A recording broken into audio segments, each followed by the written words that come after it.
welcome to 307 Baseball. I'm Aaron Poling, and making his 307 Baseball debut today is my colleague Anthony Colasuno, as you'll be seeing and hearing from him more throughout the year. And Anthony, welcome to the show, man. First time ever. Right. High school soccer has kept me a little bit busy, so haven't been dodging it at all, but glad to be here and can't wait for a great season of 307 Baseball.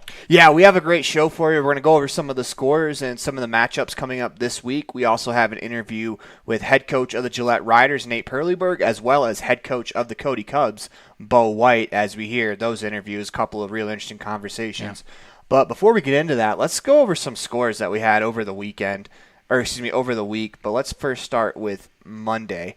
Monday, Riverton and Douglas, they battled to a 16-8 game in single header, as Riverton had 21 hits. Wow. Led by Baker with 5. He had a double and 4 RBIs. Anderson with a pair of hits as well.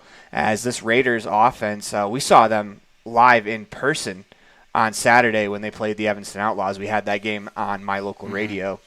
And that offense, they can hit. That's one thing that I think this Riverton team is going to do a lot all season, is they're going to hit the ball pretty well. They hit the ball amazingly well. They always find the sweet spot on the bat, and they aim for those gaps in the outfield where the outfielders are not necessarily going to jump on the ball in a good amount of time, and you see it 20 hits, and also in the games versus Evanston, 11 runs, and then the second one, 17 runs, so 28 runs in a span of just 6 hours of baseball being played. This Riverton offense is going to be scary this year. Yeah, so we got some conference games in the AA to talk about, as the Cheyenne Sixers, they took on the Laramie Rangers in a conference doubleheader. Cheyenne won both of those games. Game 1, 7-0. Game 1, 5-0, as both starters for Cheyenne were brilliant, allowing just a hit apiece, as that is a good start to the conference season for the Sixers. Amazing start. When you can rely on your pitching depth that much, that you can go out there on the mound and tell your pitcher, hey, go mow these guys down, get us the win, and 2 one-hit shutouts, amazing. Yeah, the Sixers, they're going to be a tough outing for anyone. Absolutely. And, it'll reflect in a poll that we have coming up, as we have the Single A and Double A coaches and media polls available that we will reveal the results to later in the show. But the Sixers, man, they've been good for a while. They're on a mission right now. They're trying to get back to the regional tournament like they did last year, where they were able to win the regional tournament. Not only that tournament, they're trying to get back to the American Legion World Series. I think that's definitely a goal for them. I think that's their top goal on the list. They made that run last year, and they're looking to do it again. And shutting out Laramie in a doubleheader, that's a good starting point to get to that spot. Final score on Monday, the Green River Knights took out the Rock Springs Stallions, as Green River scored 10 in the 4th inning, and they finished the game in the 5th inning, as one of the Lale twins had 2 hits and a pair of RBIs. As the Green River Knights, they look to be getting off to a better start than they have in past years. Coach Lale gives us a lot of grief sometimes, as we talk about how they're the young team getting off to a slow start. And, they have had younger teams in the past, but that team's starting to really gel together now. And that Green River Knights team in Single A, they could be something to really look out for. Yeah, when you see young teams starting to gel together in really good ways on the field and off the field, chemistry-wise, joking out in the dugout, it always translates to a great season on the field. And Green River is looking for that great season where they could possibly be one of the top seeds. Yeah, and they're probably, I would say, they're on one of the top 2 teams in Single A West. Or Single A would be Southwest, as they could potentially be that 1 seed heading into the Single A West region, West District tournament heading in at the end of the year. We got a lot of time to figure that out, though, but that Green River team, they were the 1 seed last year, and I think they're looking to repeat again. I mean, they're going to have competition, but this Green River team seems like they're primed to make another run this year. Oh, definitely. They're definitely primed to make another run. That's going to be one of their top goals this season, and they've been doing it so far, just crushing the ball well, and the pitching's been good on the mound. A couple more scores that we have for you. The Torrington Tigers, they played the Wesco Zephyrs out of Scottsbluff, Nebraska, It says NE, so I was going to give it to New England, but that's definitely the Midwestern me coming out. But no, they played a real tough team coming out of Nebraska, and unfortunately for Torrington, they took the loss. But Playing those games, I think that's going to be good for this Tigers team. That they had a really good showing at the Single A state tournament last year, and I'm kind of excited to see how they follow that up. And these games early on in the season, when you play some pretty solid teams, they can kind of get away from you. But it's also early in the season too, so it's real hard to judge a team based on one result in May when a lot of these teams they've been really struggling to find field time. Yeah, and also playing an out-of-state opponent is always tough. You don't know what you're truly getting. You don't know if you're getting the team that crushed a team in their state the previous day or the previous 2 days ago, or you're going to get the team that might not be fully healthy. It's just really interesting when you play out-of-state competition. The Cheyenne Eagles, they played the Westco Express out of Scottsbluff, Nebraska, different team than what the Torrington Tigers played, and they ended up coming away with that win 13-2. It looks like the Torrington Tigers fall 11-3. Another game on Tuesday was the Evanston Outlaws taking on the Rock Springs Stallions, as we had that game on mylocalradio.com. Evanston takes a 12-2 win, kind of bouncing back from an earlier loss that the Stallions had handed the Outlaws. Yeah, that was 11-1 Mercy Rural loss, and Tuesday night Evanston looked amazing in their home opener, and I think the kids were itching to get their home opener after plenty of cancellations and postponements. They're supposed to play Green River at home, that got postponed, and earlier on supposed to play Riverton, and that got postponed as well. So I think they're eager to get a home win in front of the home crowd, and they did that. Oh, they're probably just eager to get rolling. They've only Yeah. played 4 games this year, and a lot of other teams are way further ahead in their schedule. But for the Outlaws, it's for them, it's about getting into a rhythm, as they just haven't had the opportunity to yet, as they've only played 4 games, like we said, and they've been kind of spread out throughout the entirety of the week. Quickly, we'll go through some more scores, as it is the Jackson Giants. They beat Rock Springs last night in what is I believe to be a conference just a single game between the Giants and the Stallions. Another final score, the Sixers, they beat Laramie again, 8-3, and this is a non-conference matchup. The Gillette Riders took on Rapid City Post 22 Hard Hats out of Rapid City, South Dakota. They lost 8-7 in game 1. They lost 8-7 in the matchup, as it went on into extra innings, as 2 runs in the 8th pushed the Hard Hats past the Riders. Let's move along to some matchups that we have coming up this week. The Lovell Mustangs will be taking on Billings, Montana in a 9-inning game. The Torrington Tigers will be taking on Chadron out of Nebraska, as they'll be taking on a team from Chadron, Nebraska.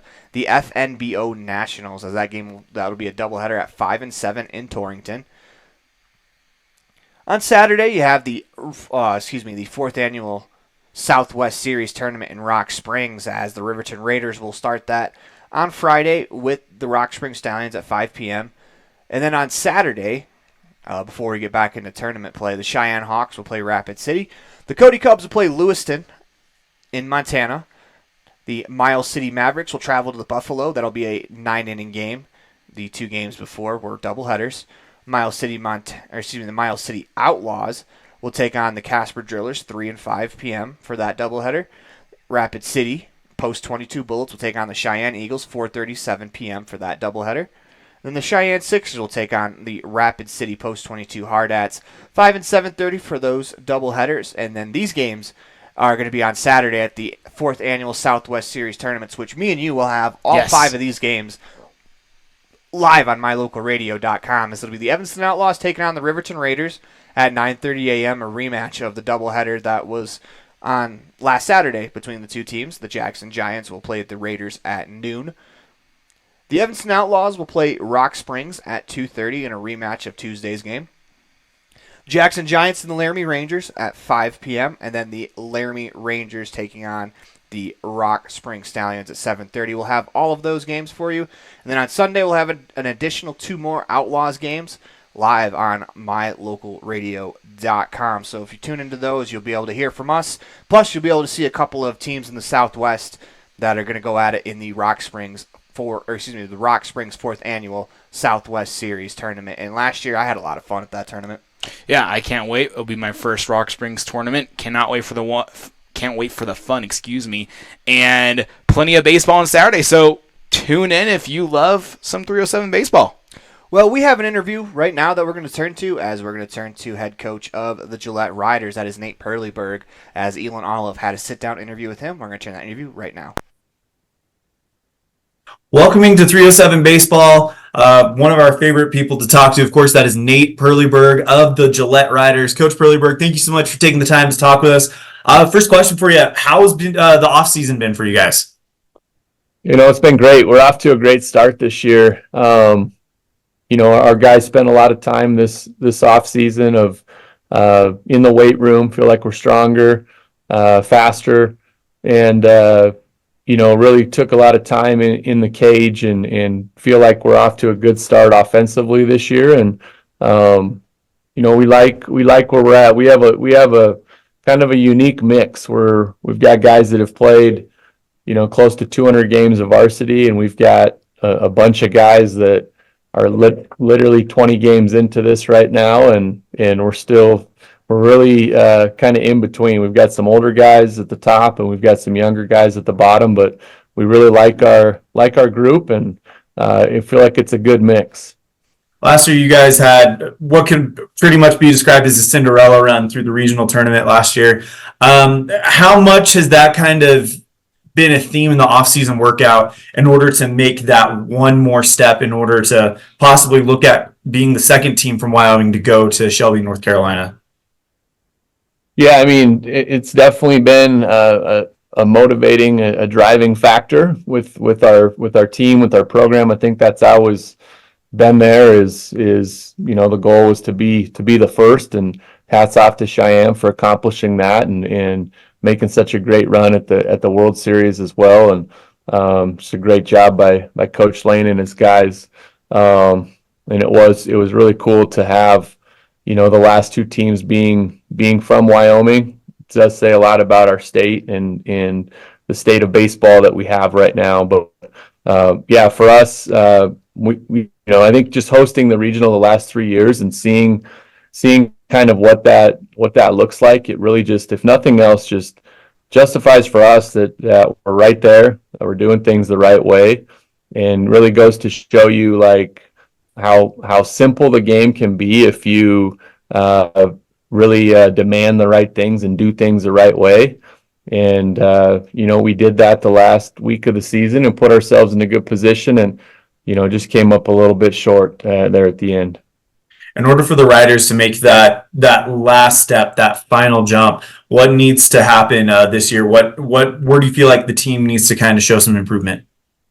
Well, a couple things. First of all, to get that far is there has to be you got to be healthy. You got to be playing your best baseball at the end.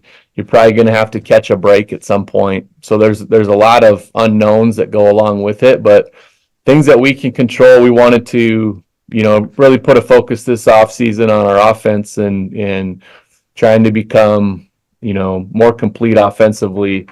And that's still a work in progress, but we feel like we're making steps. Obviously, when we start seeing better pitching and better teams, we're not going to score at the rate that we are right now. But right now we're scoring, I think, close to 10 runs a game or something crazy like that. And then obviously the pitching depth.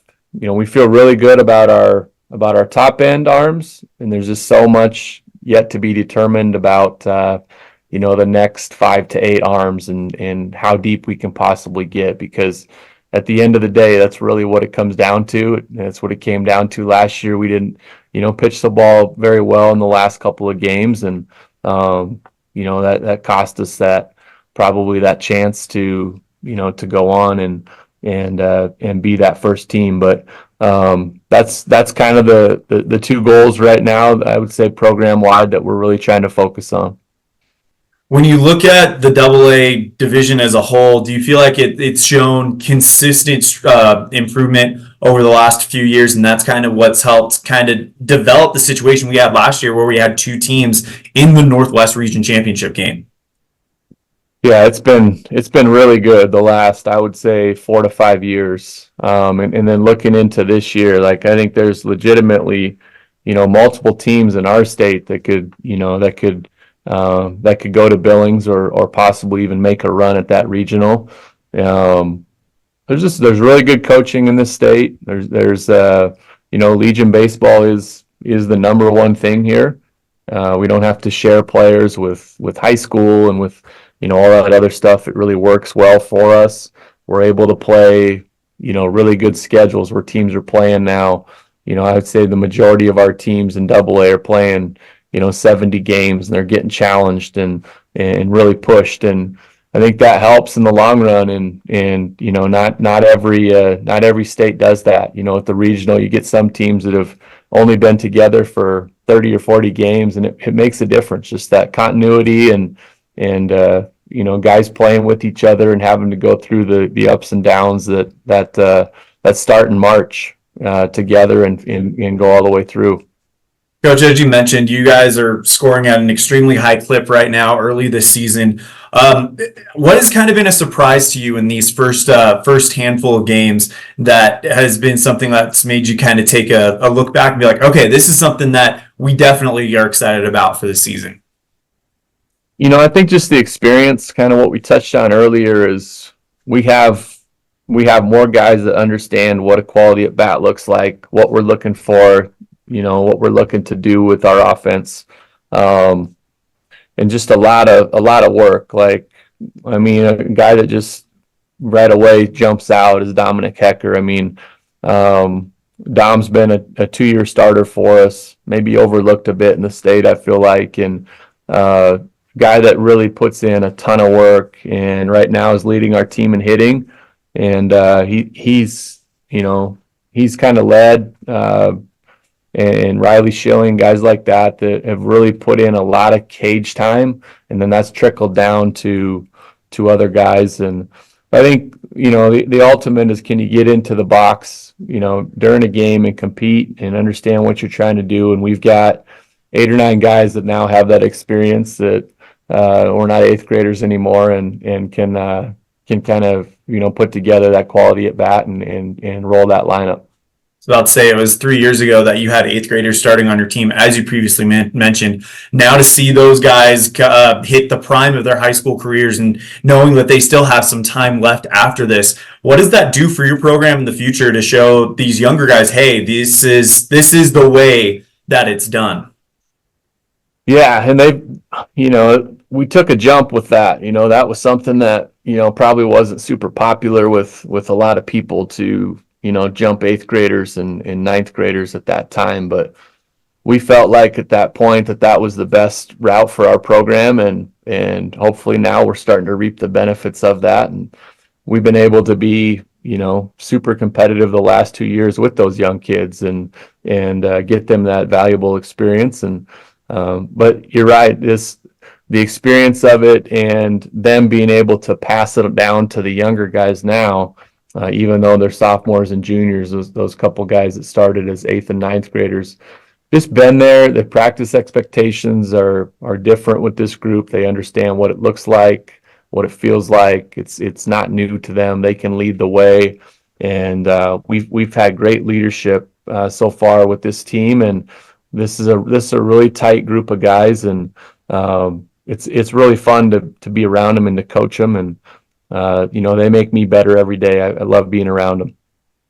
This is Coach Nate Perleberg, manager of the Gillette Rough Riders. Coach, thank you so much for the time. Best of luck this season. I can't wait to bump into you later on down the road. Anything else to wrap this up? No, appreciate it, and we'll get you one of these new hats coming your way, and looking forward to seeing you this summer, and then also in Billings, hopefully this summer that we can make it there, and if not, you're there for another Wyoming team. That was Coach Nate Perleberg, the manager of the Gillette Riders. We appreciate him taking time to sit down with Elon Olive, and he talked about their goal, and it's being in Montana end of the year, as this is a Riders team that they were able to get into the tournament last year in that Northwest region, and they made a lot of noise, which led to what I believe is at least the biggest game in Wyoming American Legion baseball history, if not maybe the biggest baseball game in the history of the state. Yeah, no, absolutely. And this team looks destined to do that once again. In the interview, he talked about how when some of the players were 8th grade and 9th graders, and they caught a little slack for bringing those kids up, but you look at them now, and they are stars on this team because they've played so much American Legion baseball, but also chemistry, bonding with the players that they're kind of on the same age level as well, and it's turned out to benefit Gillette so much. Yeah, and the Double A this year seems like it's going to be really deep. So I know that the Sixers, they're trying to get back to the regional tournament to try to make it back to the American Legion World Series, but it's not going to be an easy path to whoever makes it to that tournament. It's going to be a tough ride. No pun intended, excuse me. As the Riders are looking to get back to the Northwest Regional. And, I think just being in that regional last year, I think that's really going to help push their program forward just because you had a lot of really big at-bats for a lot of your young guys. Yeah, and, making those type of tournaments is just huge in general. Those are program builders. Those are the ones that you get these young baseball players who want to play American Legion baseball, and they look up programs, or parents look up programs, be like, oh, this program made the Northwest Regional tournament. That's huge. And I want my kid playing that, and then just getting that development, that training as well from the team itself is huge down the line. Absolutely. We have plenty of season to cover before we even can think about Yeah. which teams are going to the state or which teams are going to the Northwest Regional, as we have the rest of the summer. And man, 70 games, a lot of teams are playing around that number of games in their schedule. So there's plenty of baseball all summer. Another team that we talked about on our first episode. We got a little bit of a mention of them, but how can you not mention single A baseball in the past 5 years without mentioning the Cody Cubs? Powell was able to put an end to their run last year, but I think all that's going to do is make the Cody Cubs even hungrier, as we hear from their manager, Bo White, right now. Welcoming to 307 Baseball. First time we've actually had him on. Can't believe it, but it is Cody Cubs manager Bo White. Coach, thank you so much for joining us. First question, how's the offseason for you guys? First of all, thanks for having me on. Appreciate it. And, really enjoy what you guys do for the game of baseball in the state of Wyoming. And thank you so much for doing what you do and continue to do it. So thank you so much. It's been good. Had a really good turnout all winter, and real pleased with the number of guys we had every night, and guys were showing up to work and get better. And real pleased. It was good. Talk to us real quick about the returning numbers that you guys have. I mean, you guys just came off of a run that was probably one of the most dramatic single-A state tournaments we've seen in quite some time. Unfortunately, coming off just on the short side of that. But talk to me about how many returners you have coming back to try to get that title back to Cody. Yeah, it was a fun couple championship games. I mean, hats off to Powell. They played two really good games, and want to congratulate them. And but yeah, I thought our guys, we competed to the very end, and the first game went into extra innings, and just two really good baseball games, and fun to be a part of. As far as numbers go, we'll have an A, B, and a C team. We do have some returners from last year's team, quite a few actually. So yeah, those guys, they've been eager to get going. We're 6 games in right now, and they're showing up with a really good focus, and been real pleased with the early season practices. And we've seen some, just like early season baseball, you're going to see some good, you're going to see some things you need to work on, but been real pleased with their effort, their attitude, and their overall focus. It's been good. So, Coach, not to harp on last year, but you guys are in a unique situation for your program where you guys haven't been, the hunters in a while. You've been the hunted on top of the pack. Has that brought a new fire to your guys' practice and a new refound focus for some of your players? Possibly. We haven't really talked about it, to be honest with you. I mean, our focus is on this year, and we came up short last year, and we haven't revisited either of the championship games from last year. Our focus has been just looking forward to this year and getting better every practice, and what do we need? What do we need to do to get there? And every week it's something different. We first couple games out thought we looked pretty good pitching offensively, defensively, and then we stumbled a little bit last weekend and talked about some things we need to work on, just like every program. I mean, in spring, but I think our focus is late July, and right now we're working to do things to to get better and improve every day, and that's been our whole goal. And the guys that have come back have they just keep plugging away. Coach, what's been kind of the characteristic you've enjoyed the most about this group so far this early in the season? Well, I think last year we had a couple guys that definitely kept it light, which was fun, but at times it was a little bit frustrating because they kept it almost too light.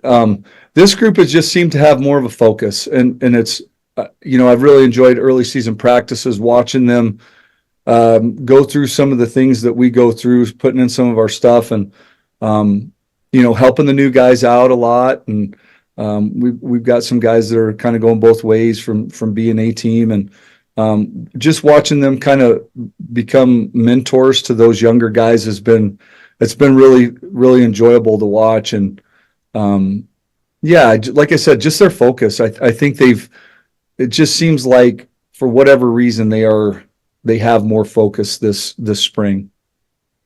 Coach, you guys hosted the state tournament 2 years ago. This year, the state tournament's going to be in Powell, which is pretty much an unofficial home game for you. It's only 30 minutes away. Do you feel like you guys are going to have some advantages being able to go home every night and kind of sleep in your own beds, or would you rather kind of have everybody out on the road?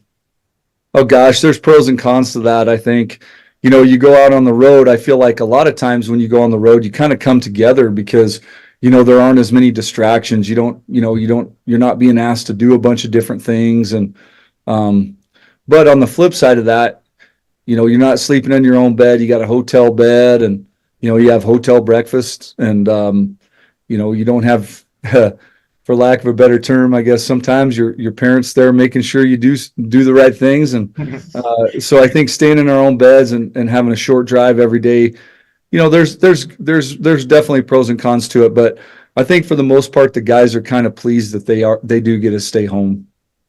Come on, coach. Ball players never get in trouble on the road. Well, we like to think that, don't we? So what is one characteristic that yourself as a manager that you would like to instill in your team? In a perfect world, what does a Bo White managed baseball team look like? Oh gosh. I guess very competitive. I think most of my guys would tell you I'm very competitive, and I'm pretty laid back until that first pitch is thrown. And then I'm going to find different things and different ways to figure out how to help us get better. And sometimes that doesn't always come across very well, especially for the guys, but they also know that I've got their back, and I'm there to help them and support them in any way I can. But I just, really, I hope that rubs off on my guys, that every pitch, every out, every inning, every game, we compete hard. So what are some of the challenges that you faced early on in the season? The big one that pops up, I think, that most people can see is weather has been tough for a lot of teams to get out and get going. What are some of the challenges that you guys are facing early on?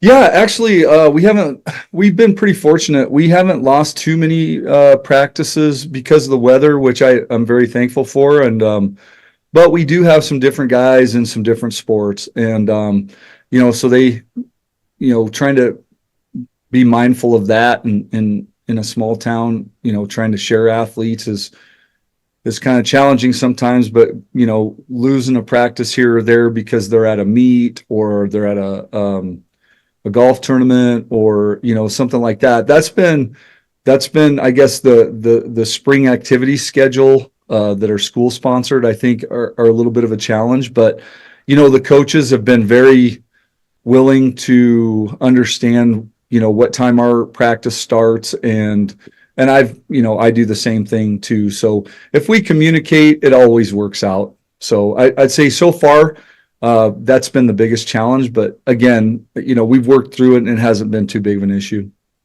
Coach, how important are these early season games and these early season practice days? Because once we get into the grind of June and July, there really isn't a whole lot of time to practice because you're pretty much playing every day. How important is it to get those reps in right here, right now? Yeah, I think obviously they're big time. We actually talked last week about that the next 3 weeks until school's out is big, because we have to go through and kind of tidy some things up that we're seeing on the field. And all those reps are important. And by the time school gets out, we just, it's like every other day, sometimes every day, and you're trying to manage, kids are trying to manage a job, game times, practice times. You definitely want to give them some time off. And that's a big challenge. And of course, we'd like to have them at the field every day if we could, but, they need a break too, and they still have to have time to be kids. And so I think right now is, every opportunity, and we're kind of getting into the stretch where we're playing, 4 games a weekend, which I think is good too, because then we need to figure out how to manage our pitching and where we're going to play guys. And trying to get some of those kids who we aren't sure if they're ready for varsity or if they're if they need to be with the junior varsity, get them some reps, get a look and see if they are truly ready or if they need to go where their development is going to be better off at a different level.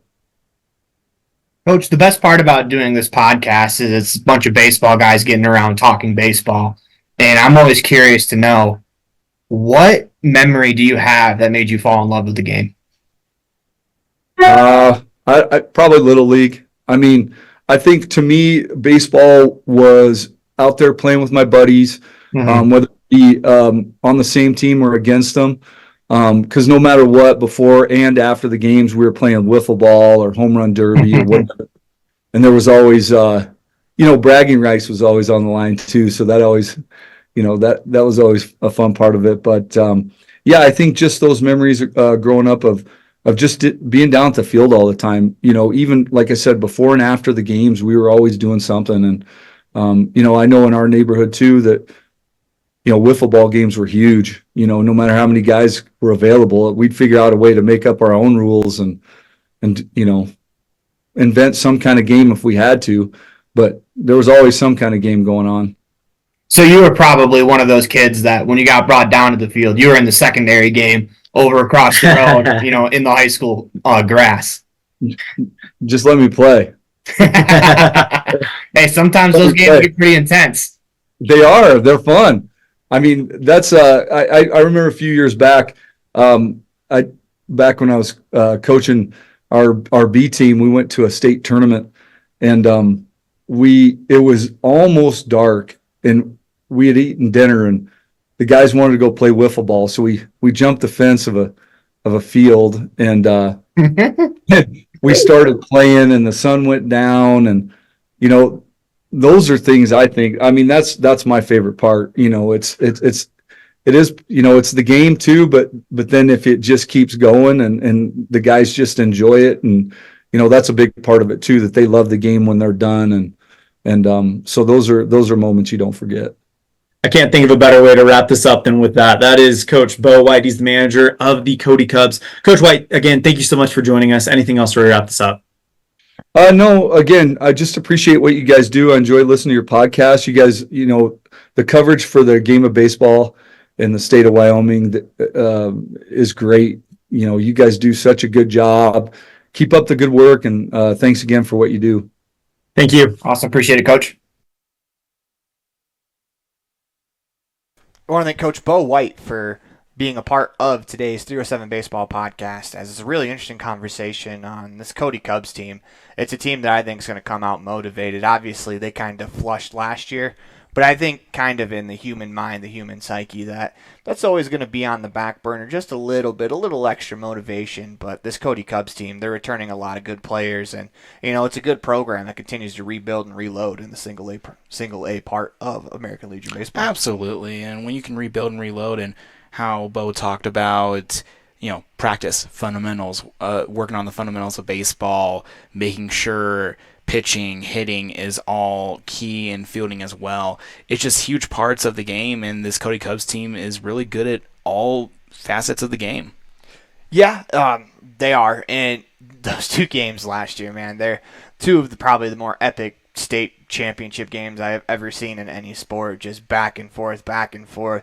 I can imagine why they haven't gone back to those games because they're about 4 hours long, it seems like, and they were a mental grind to get through. Just knowing kids on both teams and starting to get to learn all of the programs around, just knowing how much of a battle those two games were. And I got to imagine the single A. We talked about the double A. It's not going to be a cakewalk for anyone. Single A. That state tournament's going to be, I think, crazy this year. There's a lot of really good teams returning. And, Powell has a lot of their returners from last year coming back, but I don't think it's a guarantee that they get to the state tournament with some of the talent in the single A. Yeah, the single A is just... I take that back. They won't get to the state tournament finals. I have them as a state tournament team. I should make sure that I clarify that because that did not come out the way I wanted it to. It's not going to be a cakewalk to get back to the state tournament game for them. Yeah, no. The single A is going to be super tough this year. Everyone's going to be vying for that top spot. Everyone's going to want to win a state championship. That's the goal at the beginning of the season, of course. But with how teams are looking right now, it's going to be a neck-for-neck brawl to make the state A tournament. Speaking of the single A tournament, we have the single A coaches and media poll. If you can see right here in my chicken scratch, that is a scientific method of how it is done, as we're going to go over the single A first. Starting at number 5, it's hard to make it a top 5 when you get 3 teams that tie for the 5th spot, and those are Green River, Douglas, and Sheridan all coming in at number 5. Yeah, no, all of those 3 teams deserve to be in the poll, and, yes, it's a tie, but those teams are definitely going to be motivated teams down the line for the rest of the regular season. And once again, this is just coaches and media poll for the last couple of weeks. These will change throughout the year. So if your team's not on it this week, you guys have a hot run in the middle of the summer, your team will probably get votes then. But right now we just have a 3-way tie for 5th. Coming in at number 4, it is the Lovell Mustangs. Yeah, Lovell's a really good team, and they're going to try to climb the polls even more throughout the season, especially in a tough division playing like Powell and Cody as well. Yeah, Coach Munch has them off and running. Number 3, Casper, as Casper is coming back from last year where they had a pretty good run in the state tournament. Yeah, Casper's always a name to look out for, one of the bigger cities in Wyoming, but also one of the best teams in single A. Coming in at number 2, it is the Cody Cubs. Cody coming in at number 2, riding the great start they've gotten off to the number 2 spot in our coaches and media poll. Yeah, just great start to the regular season as always, as they always have really. And the head coach, Bowie, has his team working in all cylinders so far in the early going. Number 1 is Powell, as the Pioneers are in the top spot, riding from last year's one state title victory. And also, they're off to a great start as well this year. And, the talk of last year was Cody was usually the number 1 team, and that if someone was going to, take over that spot, they're going to have to go chase them down and catch them. And I think that's going to be very much the case this year with this Powell team, that I think they'll be on top of our coaches and media poll until, someone can come in and prove that they can beat the defending champs. Yeah, Powell's going to be a tough out at the top of the poll for this whole entire regular season. As they proved last year, they won the state tournament. They're going to look to repeat again this year if they can. And with returning majority of their roster from last year, Powell's going to be a tough out on top. So other teams getting votes, it would be Torrington, the Cheyenne Eagles, and the Gillette Rustlers. All 3 of those teams also received votes in the 1A Coaches and Media poll. We're going to quickly turn around to the AA Coaches and Media poll, as we'll start with the 5th spot, and lo and behold, another tie for 5th. Hard to have a top 5 when you're adding 7. Of course, we're kidding, but, the Cheyenne Hawks and the Laramie Rangers coming in at number 5. And for the Hawks, that's a team that got bumped up to AA last year. Just I don't want to say to fill out the numbers, but they were added to AA as they're usually Cheyenne single A team, but they were added to AA last year. And I think all of that competition they got to play last year, I think it's going to help them going forward. Not only them, it also helped the post Sixers. Obviously, they don't need a ton of help, but those players, they're coming into the post Sixers program now with multiple AA varsity at-bats. Yeah. They're going in with multiple seasons worth of at-bats. So, I mean, I don't want to say that it's an advantage that Cheyenne definitely doesn't need it, but it is an advantage that, those kids before coming into their top program, they have these at-bats and they have the experience. Yeah, it's going to be a huge advantage no matter what, because when you can get experience in baseball, it just benefits the team as a whole. Absolutely. So going on to number 4, it is Casper. As Casper comes in, they made it to the state championship game last year, and I think they're primed for another good run. They have the starting pitching, they have the hitting, and they field the ball very well too. And I think they could be one of those teams that goes on a run, kind of like last year, where I don't want to say they were a shock, but they were coming in the 4-5 matchup, make their way all the way to the state championship game. And that's an incredible run last year from Casper, and I think they're going to go on another good run this year. And I think they're looking for more, honestly. Oh, I think they're going for the run and going for more as well, and trying to upset one of the top teams. Number 3, Sheridan. They came in as the 1 seed in the state tournament last year. The Troopers are number 3 in our AA coaches and media poll.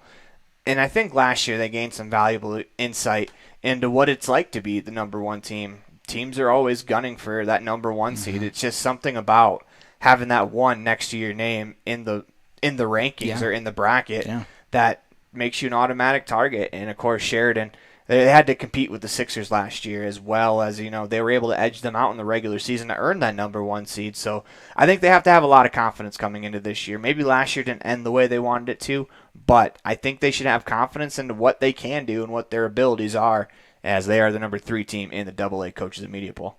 Yeah, confidence is such a huge key in any sport. It could be a momentum starter or a momentum breaker.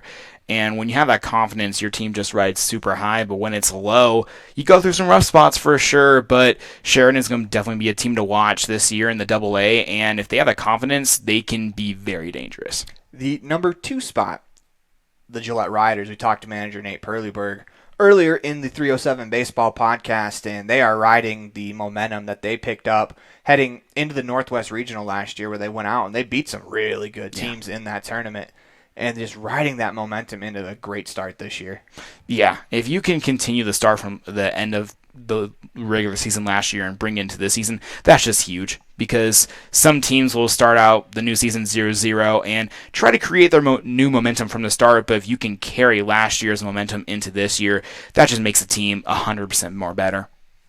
And in the number 1 spot, I don't know if this is going to come as much of a surprise to anyone, as they received all first place votes in our coaches and media poll, and that's the Post 6 Sixers.